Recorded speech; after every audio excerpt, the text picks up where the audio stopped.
हरि ओम तत्सत् सत्। श्रीमते रामचंद्राय नमः। श्रीमते रामानंदाचार्याय नमः। श्रीमते मलूकदासाय नमः। सीतानाथ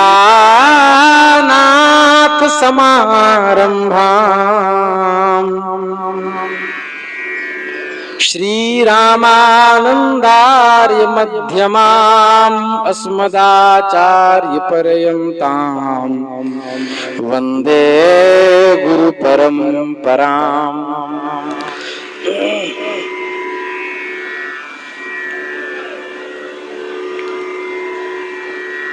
श्री राम जय राम, जय जय राम। श्री राम जय राम, जय जय राम। श्री राम जय राम, जय जय राम।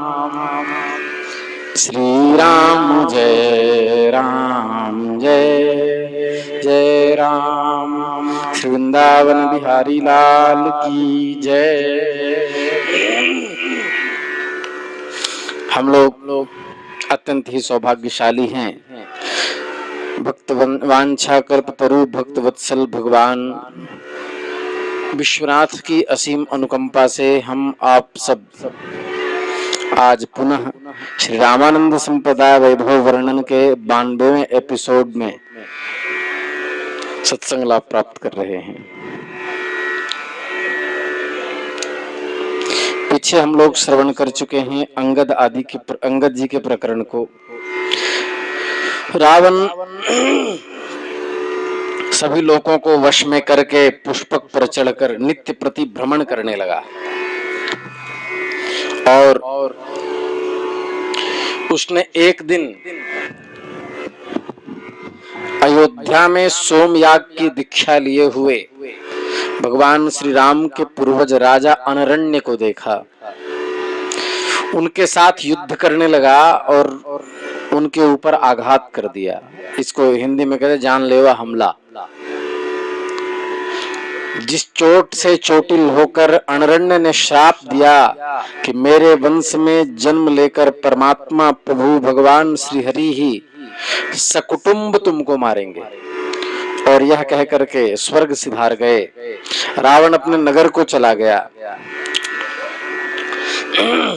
वह राक्षस उस मृत्यु के और वध के समाचार को सुनकर बड़ा दुखी था, श्राप को सुनकर दुखी था। उसने एक दिन सनत कुमार को नमस्कार करके एकांत में पूछा, हे मुने, कृपा करके मुझे यह बताइए कि देवताओं में सबसे श्रेष्ठ देवता कौन है।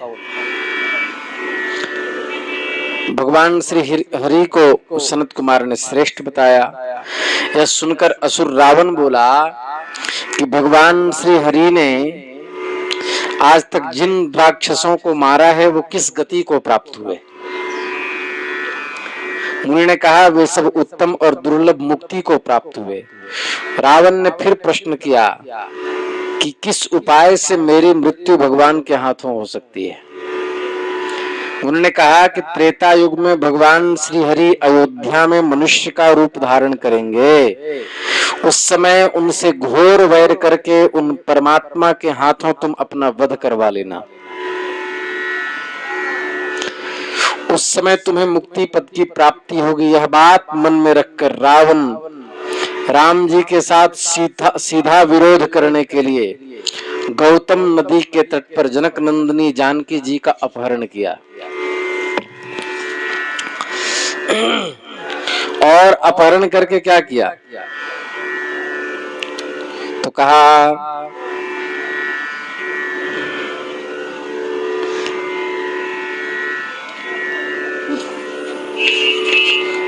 अशोके रक्षिता तेना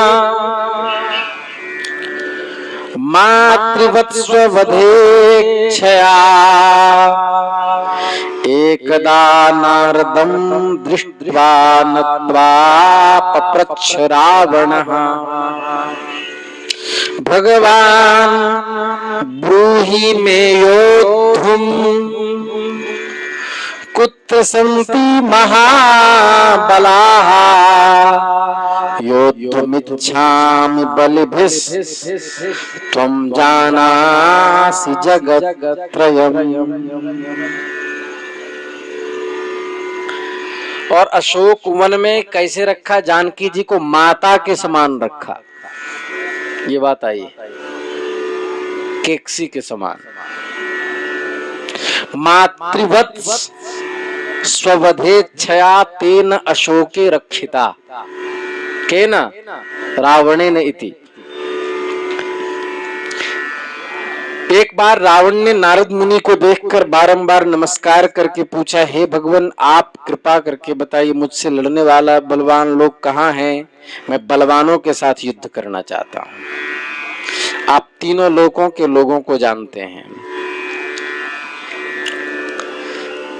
भगवान श्री नारद जी महाराज ने कहा कि श्वेत द्वीप के लोग बड़े भारी शरीर वाले होते हैं, क्योंकि वे नित्य भगवान की पूजा में लगे होते हैं।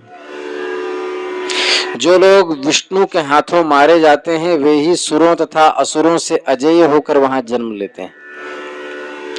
यह सुनकर प्रसन्न मन से रावण अपने मंत्रियों के साथ पुष्पक विमान पर सवार होकर गर्व और वेग के साथ उन लोगों से युद्ध करने की इच्छा से श्वेत द्वीप की ओर चल पड़ा।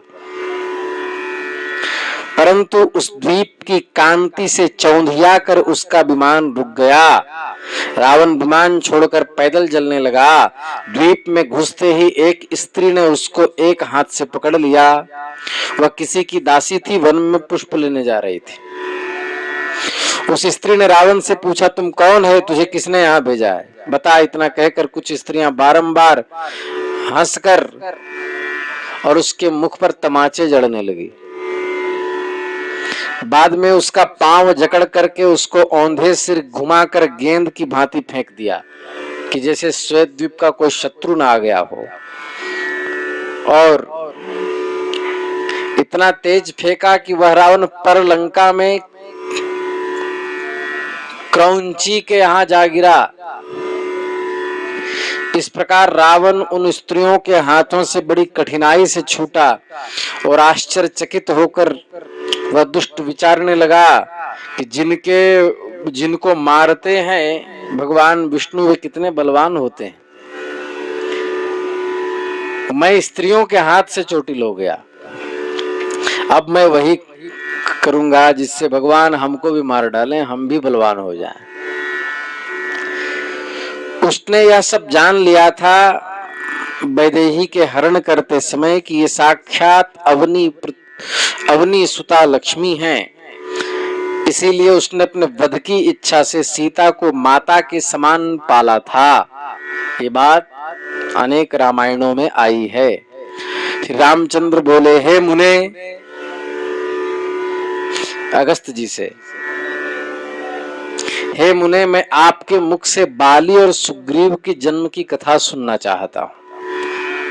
मैंने कि सुना है कि सूर्य तथा इंद्र ही बाली सुग्रीव के रूप में प्रकट हुए थे। अगस्त मुनि बोले कि मेरू पर्वत के स्वर्ण शिखर पर एक बार भरी सभा में सहसा ब्रह्मा जी के नेत्र से दिव्य आनंदाश्रु छलक पड़े। ब्रह्मा जी ने उनको हाथ में ले लिया और कुछ ध्यान करके पश्चात जमीन पर डाल दिया। गिरने के साथ ही उससे एक महान कपि प्रकट हुआ और ब्रह्मा जी ने कहा, हे वत्स, तुम सदा यहीं रहो। यहीं रहते कुछ दिन बीतने पर वह ऋक्ष विरजा नाम का कपि, कहीं कहीं ऋक्ष रजा भी कहते हैं, वह कपि किसी समय मेरू पर्वत पर घूमता घूमता फल मूल आदि के लिए एक वन में जा पहुंचा। उसने वहां मणि की शिलाओं से बनी हुई स्वच्छ जल वाली एक बावली देखी। उस बावली में उसे अपनी छाया दिखाई दी। उसने प्रतिपक्षी समझ करके उस वानर को पकड़ने के लिए छलांग लगा दी। पानी में कुछ मिला नहीं, किंतु वह जल दिव्य था। वह उछलकर बाहर आया। बाहर निकलने पर वह एक सुंदरी स्त्री के रूप में परिणत हो गए वृक्षराजा, और उसे देखकर इंद्र कामासक्त हो गए। वह जल में लिपटी थकी सी वह स्त्री लेटी थी।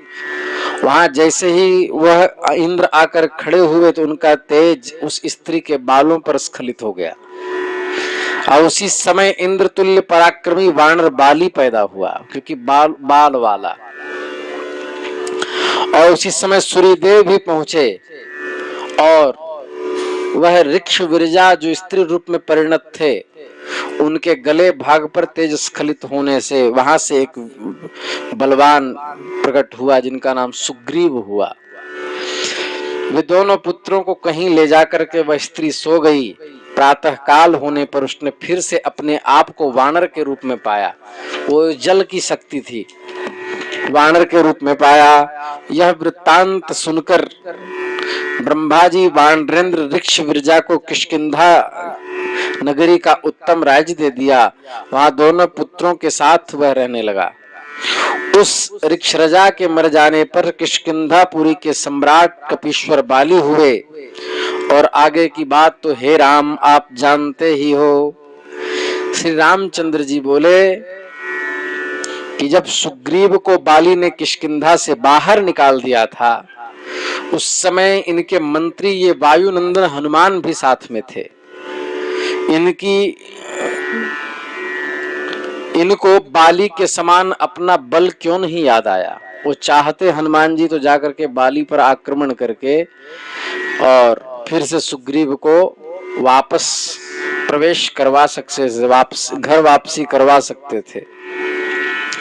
कहा कि अंजन पर्वत निवासी केसरी नाम से विख्यात कपि की 2 वानरी स्त्रियां थी।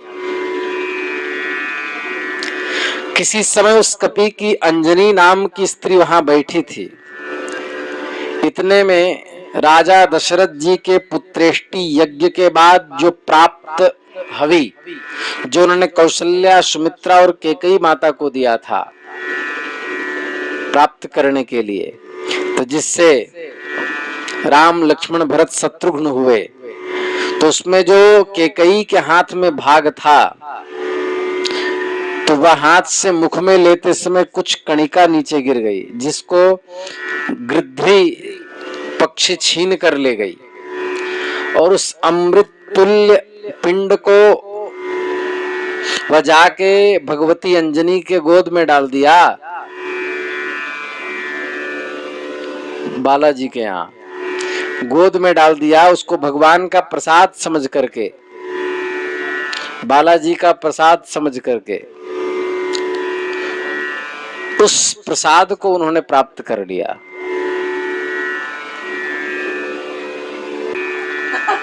तो उसको प्रसाद भगवान का समझ करके वो प्राप्त कर ली, और इसी से हनुमान जी हुए।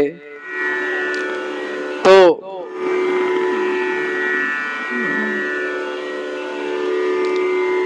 इसके बाद इतने में ही वहां दूसरी जो केसरी की पत्नी थी, मार्जरास्या वानरी, मारजार कहते हैं बिल्ला को, बिल्ली को, उसके समान है मुख जिनका, ऐसी वानरी। पति की अनुपस्थिति में वे दोनों क्रीड़ा कर रही थी। तभी उन दोनों के वस्त्रों को पवन ने उड़ाकर ऊंचा उठाया, और उसमें उनके श्रीअंग पर दृष्टि पड़ी। पश्चात अंजनी से प्रार्थना करके उनके साथ वायु ने स्पर्श किया। उस प्रकार निरृति ने मार्जरास्या से प्रार्थना करके पर्वत के शिखर पर स्पर्श किया। उन दोनों में वानरी से मारुतात्मज हनुमान तथा मार्जारी से घोर घरघरस्वन नाम के पिशाच प्रकट हुए। चैत्र शुक्ल एकादशी के दिन मघा नक्षत्र में हनुमान जी का जन्म हुआ। कुछ लोग पंडित कल्प भेद से चैत्र की पूर्णिमा को भी हनुमान जी का प्राकट्य मानते हैं। ऐसा कहते हैं हनुमान जी ने बाल्यकाल में सूर्य को देख लिया था। उन्हें पका फल समझ करके उसको लेने की इच्छा से लीला पूर्वक उसकी ओर उछले। उस समय मारुति वायु वेग से 500 योजन ऊपर उठ गए थे। अमावस्या के दिन राहु भी ग्रसने के लिए सूर्य के पास गया, किंतु उन्हें पकड़ने की इच्छा से खड़े हनुमान को देखा। तब राहु डरा और सूर्य को छोड़कर इंद्र के पास जा पहुंचा। सचीपति इंद्र से राहु बोला, अब मैं आपको ही सताऊंगा, क्योंकि पूर्व काल में आपने मुझे सताने के लिए सूर्य को दिया था, किंतु इस समय वहां विघ्न उपस्थित हो गया है। अतः आप इसका निवारण करें, नहीं तो मैं आपको ही दुख दूंगा। राहु के कथनानुसार इंद्र गज पर सवार होकर देवताओं के साथ सूर्य के पास गए। वहां हनुमान जी को देखा, वज्र प्रहार किया। वज्र के आघात से हनुमान जी नीचे गिरिकंदरा में जा गिरे। उनकी ठुड्डी टेढ़ी हो गई, जिससे उनका नाम हनुमान प्रसिद्ध हुआ।